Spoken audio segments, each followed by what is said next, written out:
The series is set in a dystopian city called New London, where humanity has evolved significantly and drastically. Human beings no longer reproduce, and each fetus is created in a lab and designated as a particular caste. The 5 castes are Alpha, Beta, Gamma, Delta, and Epsilon. Alphas and Betas are designated the smartest and most privileged, while the lower castes like Deltas and Epsilons are cloned and given undesirable jobs. Once born, the children are all conditioned using electric prods to stick to their designation. They should just give them all PS5s and Netflix. They'll stay in their lane. The place is ultra-futuristic. There is no crime or violence. Everyone leads a healthy life. And most importantly, people are treated with respect. But with that being said, there are also 3 strange rules implemented in New London. Because reproduction is now the responsibility of the state, there is no longer a concept of a family, of a father or mother. No one is allowed to marry or be in a monogamous relationship, and having privacy is strictly prohibited. The entire population of New London is implanted with a bionic eye chip known as Indra, which is supposedly responsible for maintaining transparency in the city. Because of the chip, each and every inhabitant can see what others are doing, whether it be at work or at the toilet. The only way to go private is by taking your eye chip out, but this is generally considered immoral. Also, anyone who feels even a hint of any negative emotion such as sadness, fear, or anxiety needs simply to take a happy pill called Soma. In a day,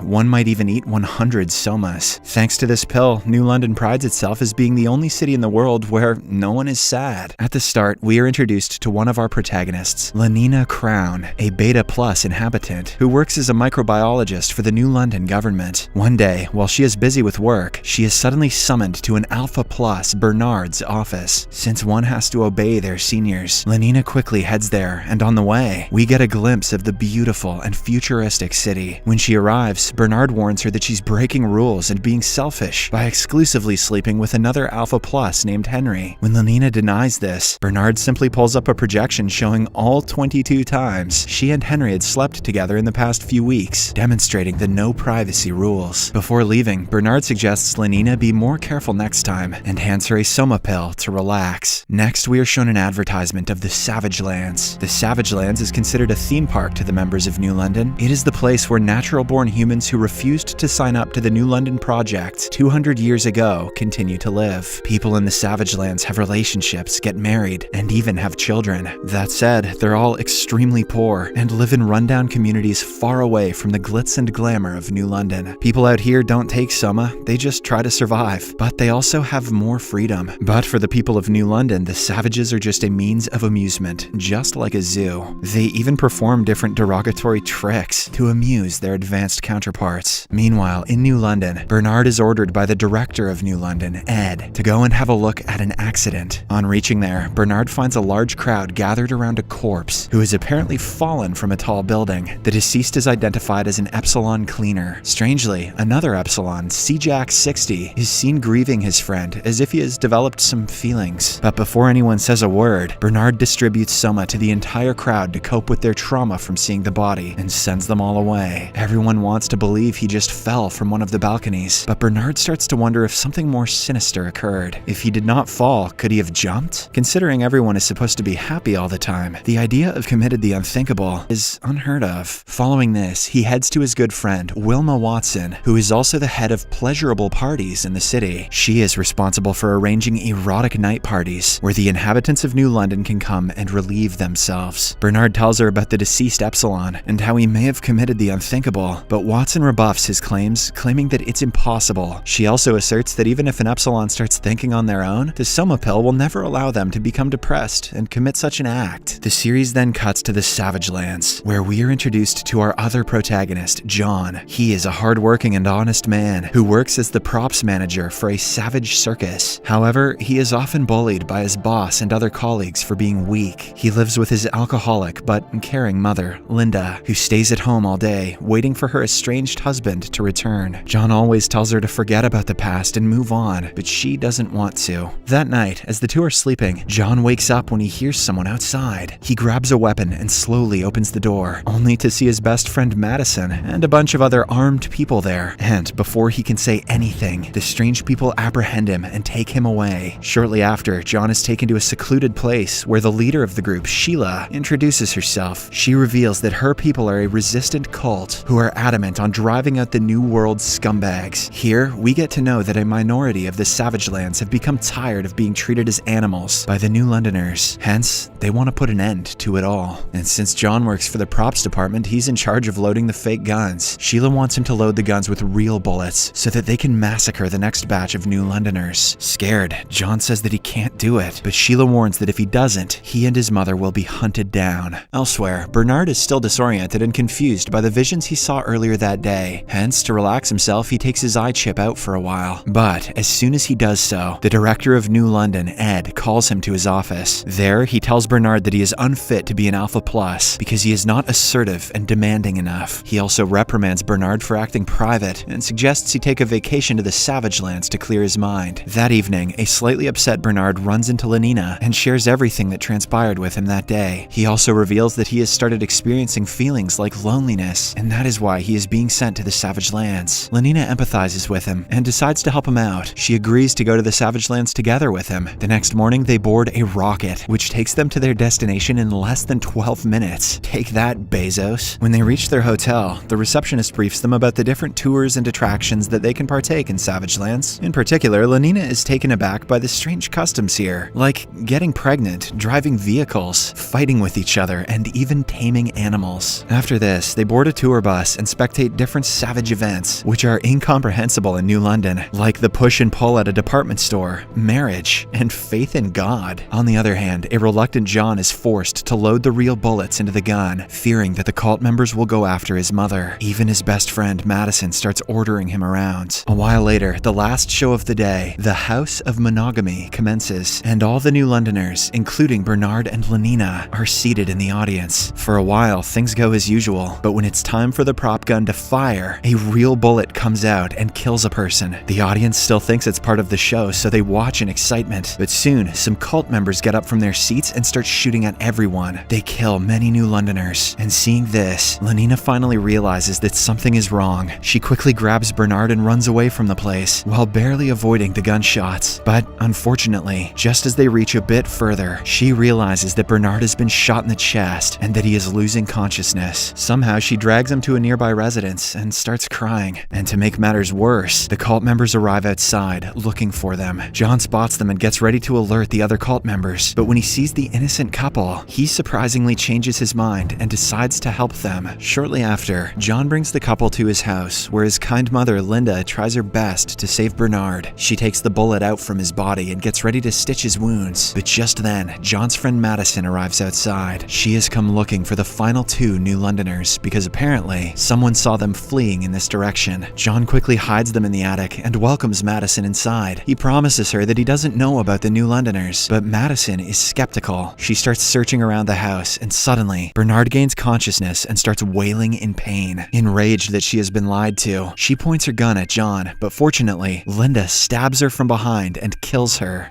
Madison sucked anyway. After this, all four of them get in John's car and leave the house, while the cult members close in. Along the way, they notice that the bus in which the New Londoners arrive has been totally destroyed. Bernard, who has started feeling a bit better now, starts blaming the savages for everything, but Lenina inserts that they are alive because of them. Meanwhile, we learn that John's mother Linda was also an inhabitant of New London, and that she had come to the Savage Lands 3 decades back with her love interest. But after she became pregnant, she decided to stay in Savage Lands for her son, as it is illegal to have a child in New London. Her husband left with the promise of coming back, but he never did. We also learn that there is an electromagnetic barrier which surrounds the Savage Lands. If a savage tries crossing it, he or she is immediately burnt to death. But a resident of New London, like Linda, can bypass it effortlessly. However, her son John, who was born into the Savage Lands, requires assistance from an Alpha Plus like Bernard. This is why she helped the New Londoners, hoping that she and John can return back to their home. After a while, the group reaches the border, which unfortunately is being checked by the cult members. Hence, Linda guides everyone to a nearby jungle, which also has a way across the barrier. They travel on foot and are almost there, but suddenly, a bunch of armed cult soldiers start shooting at them. Bernard and Lenina quickly cross the barrier, and when a cult soldier tries following them, he is burnt to ashes.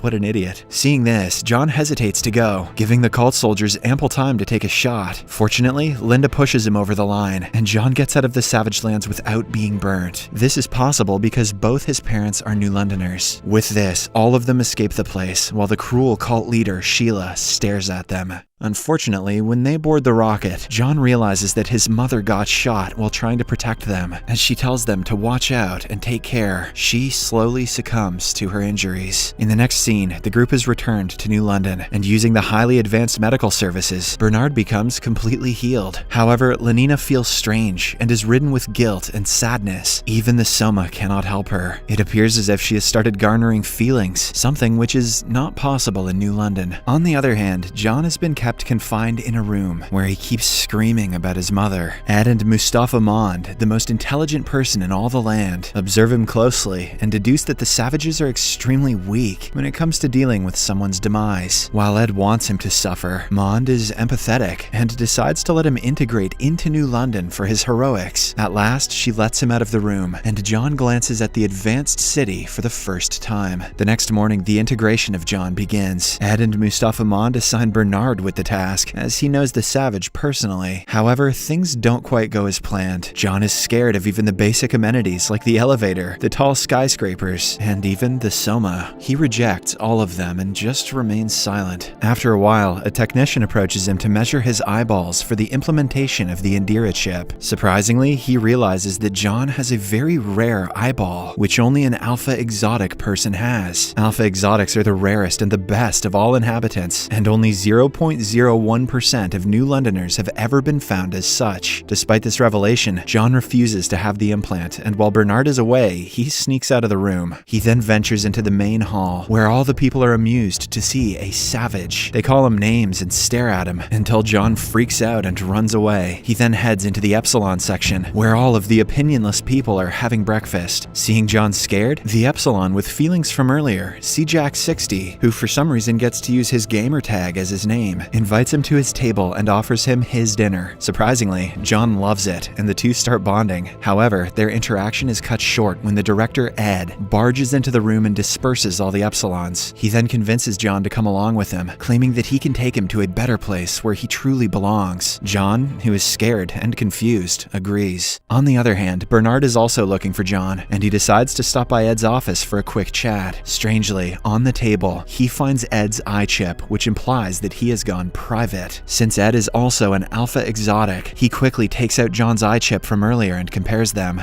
Lo and behold, the two implants match, revealing that John's estranged father is none other than Ed himself. He quickly heads to his fellow Alpha Plus, Henry, and reveals this, but the latter doesn't believe it, and instead criticizes Bernard for sneaking into the director's office. Elsewhere, Ed takes John near the sea, where a rocket is waiting to take him away to his land. John is a bit skeptical because if the cult leaders find him again, they will lynch him to death. But Ed reveals that there are thousands of other cities like the Savage Lands, where people have built civilizations. He knows this because he ventured to several of them, including the Savage Lands. Hearing this, John realizes that Ed is his own father, who never came back after conceiving him. He demands answers, but Ed doesn't seem to care. As a result, John gets angry and starts a scuffle, which ends with Ed accidentally falling off the cliff to his death. But since he had left his eye chip in his office, no one saw the incident. Soon, John rushes back to the city and stumbles upon one of Watson's pleasure parties. He sees hundreds of people dancing and gets scared, but just then, the partygoers notice him. They surround John and get ready to have their way with him. But fortunately, Bernard arrives in the nick of time and rescues him. With this, John finally starts trusting Bernard, and he even eats a soma pill given to him. Meanwhile, after the incident at Savage Lands, Lenina has started behaving strangely. She is always lost in her thoughts, rarely goes out with her friends, behaves rudely sometimes, and even tries to keep herself from taking the soma pills. In one instance, she has some fun with the Alpha Plus, Henry, but dominates him, as if she is the Alpha. Let's go. On the other hand, Mustafa Mond tells Bernard that their director Ed accidentally fell to his death. Bernard obviously doesn't believe it, and instead reveals that he was actually John's father. Surprisingly, Mond already knew of this. She mentions that this is why they have to integrate John into their society as soon as possible, because it is the least he deserves. Bernard agrees, and before leaving, he promises to handle the situation well. To start with, he takes John to the Children's Learning Center, where a bunch of kids are now learning how to play a game. Expectedly, John is not interested, but still, he sits around as the kids don't stare and judge him. After this, Bernard takes him to the pleasure party designer, Watson's place. He introduces the two, but surprisingly, Watson already knows about the savage. In fact, she is very aroused by him because of last night's encounter where he attracted a lot of people. She wants to have fun with the savage, but Bernard tells her that John is very emotional, and that's why it wouldn't be a good idea. Instead, he promises to bring him along to that evening's pleasure party. Elsewhere, Lenina goes to play tennis with her best friend Franny. In New London, people play only for fun and not competitiveness or prizes. However, Lenina, who has completely changed her behavior, humiliates her friend before walking out of there. She then reaches her room and eats several soma pills to calm herself down. At night, the pleasure party commences, and Bernard takes John there. He plans to teach him the ways of interacting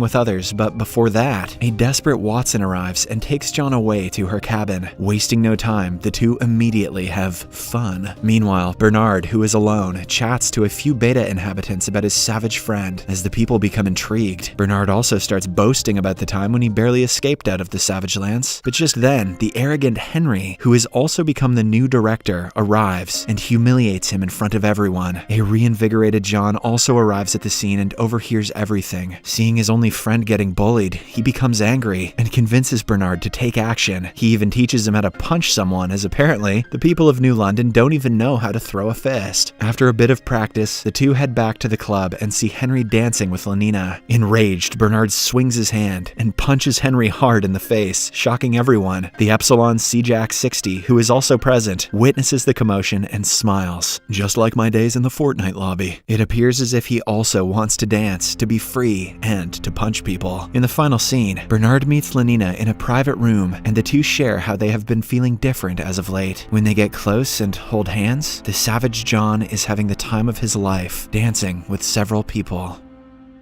To see what happens next, watch the second part in Series Recapped.